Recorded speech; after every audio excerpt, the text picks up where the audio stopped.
Okay, I'm going to try to recapture some of the things that I've said before, not on camera, but with regard to relationships.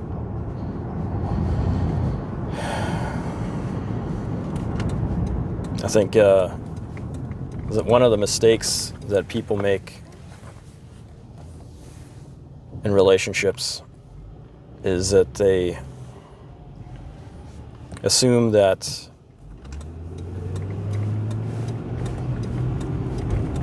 because the person they're with hasn't left them yet, that they are worth it.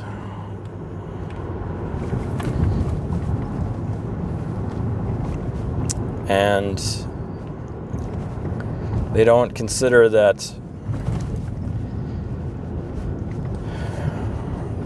maybe the reality is that the person who is choosing to stay around is not choosing to stay around because they're worth it, but because they feel stuck in the relationship.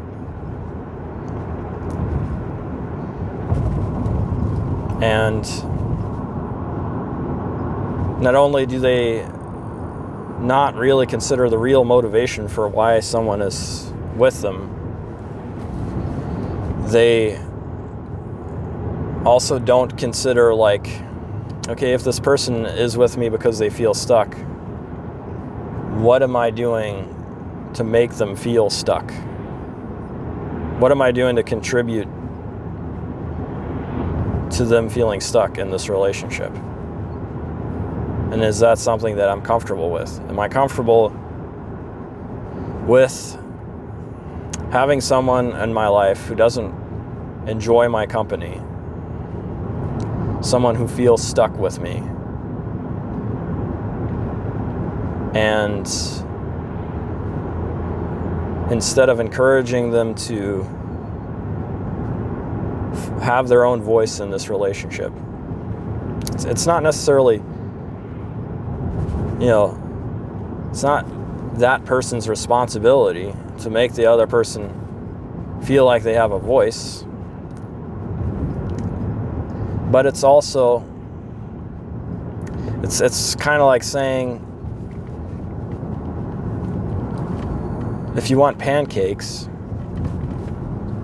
it's not your responsibility to make pancakes in order to get pancakes. Maybe someone else could make them for you, But if no one else is making you pancakes and you want pancakes and you say, why don't I have pancakes? And you wonder, maybe the fucking solution is making pancakes yourself. And so it's like in relationships, there's a lot of things that we don't have to do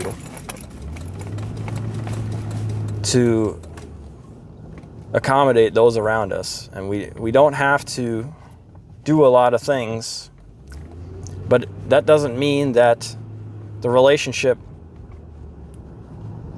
wouldn't be well served by doing those things, by investing into the relationship, by making more space for the other person, to put ourselves into their shoes and to really, listen to them carefully and giving them opportunities to speak about what is really in their hearts, what is it that they really want. And this is what we're all sort of capable. This is what we're all capable of doing here in this world, is there's nothing that requires us to be human beings that are kind and tuned in to other people. There's nothing that inherently says that you have to do that. But there's the benefits for tuning into other people and to think about what is it that if I wanted to help this person right now, what is it that I could do to help this person to feel more free, to be more free, because everyone in this world wants to be more free.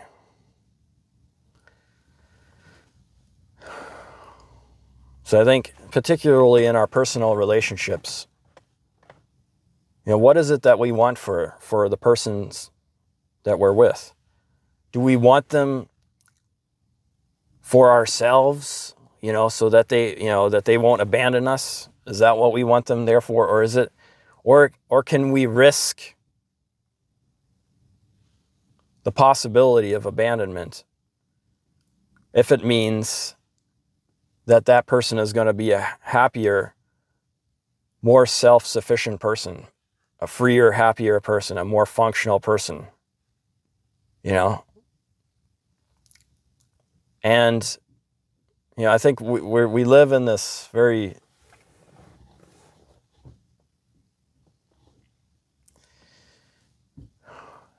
socially,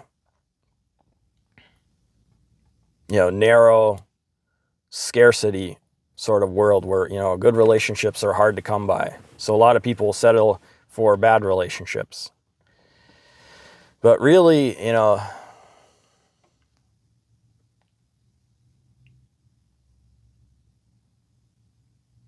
my interest with people has never really been to capture them and keep them for myself. It's not what I want. I want people to be fully aware, to be aware of who I am to the fullest extent. And if that is what they want, that's, why I want them to be with me. I want them to be with me because they fully see the value in me. And I want to help people to feel fully free, to be who and what they are. And that doesn't always mean that they have to be in my life or that they have to stay in my life. I want them to feel free to be happy, to be strong. I want to encourage people to be themselves in the strongest possible way and to be self-sufficient and not reliant on me. I don't want people to be reliant on me. I don't want people to be with me because of attachment. The only reason I want someone to be with me is because they find the joy in that.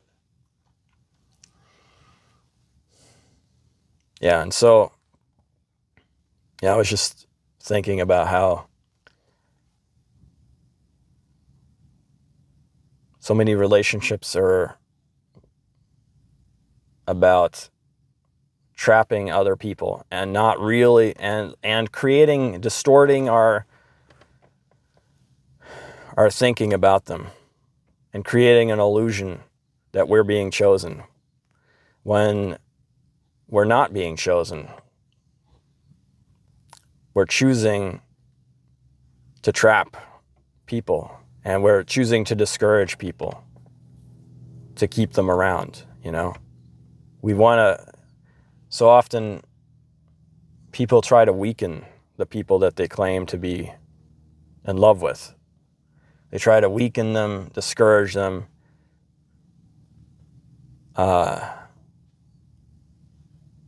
turn down their self-esteem and their self-confidence and their feeling of freedom to have a voice.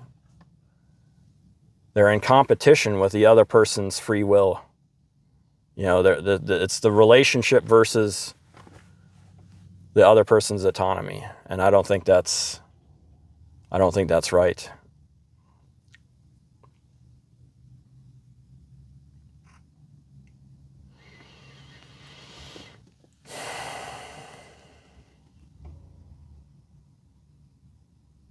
And so it's a nuanced thing that on the one hand, we're not fully responsible for another person's happiness. We're not. But that becomes an excuse for not doing the right thing that we could be doing in order, if we really want the relationship. What is it that we can make? What is it that we can do to make a beautiful relationship instead of an ugly relationship of attrition and protracted, where it just turns into a protracted sort of endurance and tolerance and, seething and pent up feelings and,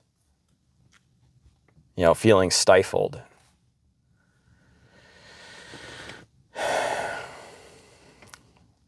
And I think, the key to it all is to really make ourselves, first of all, people are so pathetically cowardice when it comes to feeling their own emotions. And so, they create narratives in their minds, escapist narratives. They try to paint over the reality that is, and then they get into a fight with those around them who undermine their ability to stay in some kind of fantasy land, because they want to have this view of themselves as being better than what they are. But it doesn't matter what you are. It just matters that you know what you are. If you know what you are and you can take ownership and pride in it, regardless, then you can start being there for others. And then, because you're listening to yourself, you're listening to your own feeling, you're listening to your own internal voice, and you're not trying to distort the world as it is. That allows you to then be in a relationship with someone else and to hear their point of view and to fully make yourself available,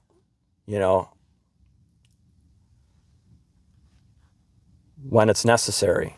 And it's necessary to check in with those that we love and those that we want to have close, frequently, And if there's something that bothers us about the way they do things, then we need to really be receptive to to where they're at and why they're there. Because it doesn't matter if we want them to change. The only thing that matters, if we want them to change, then we have to get them to want to change. And that's not something that you can do by twisting someone's arm. That's something you do by fully understanding them. And when you fully understand the other person's point of view and they feel fully understood, that's when they're most likely to want to alter their course. Because at least here they feel the freedom of having been seen as they are, and nothing is being swept under the rug, and they're not having to pretend, because we don't like to pretend, We're great at pretending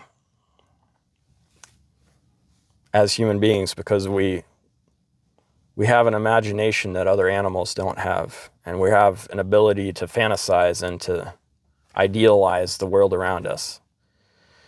But that's not where happiness is. Happiness is in seeing reality as it is and returning to the real reality. And people feel most love when they feel most seen. And, what it is that we see, it's not determined by what we want to see. And to love is to be happy with, to be happy with the reality as it is. And to love another person is to see them and what their challenges are. And if we want them to overcome a challenge, we have to fully understand why it is that they're struggling with it. And then if we want them to overcome it, we need to help them encourage them in the way that they need to be encouraged in order so that they can figure out the way to maneuver through that struggle. Otherwise, if we just yell at them or we just give them some ultimatum without having really understood them, then it's like we're asking like a baby, a toddler, to ride a bicycle. Like, here, ride a bicycle or I'm going to abandon you. Because it's the net effect is the same. You're expecting competence, or you're expecting something where the groundwork hasn't really been fully delivered or constructed. And,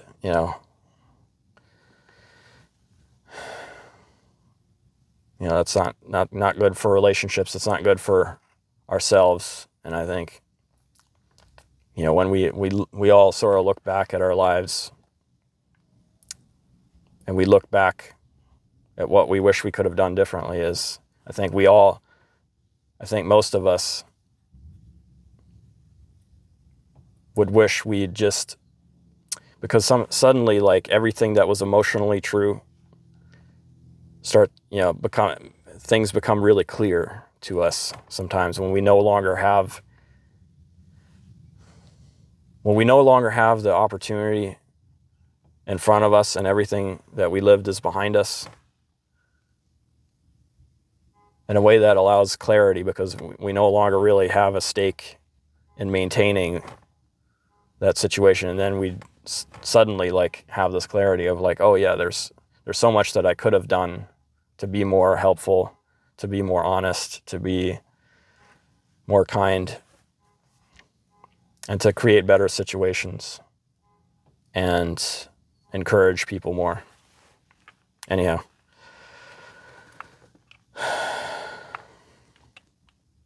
just wanted to record these thoughts. You guys have a good one.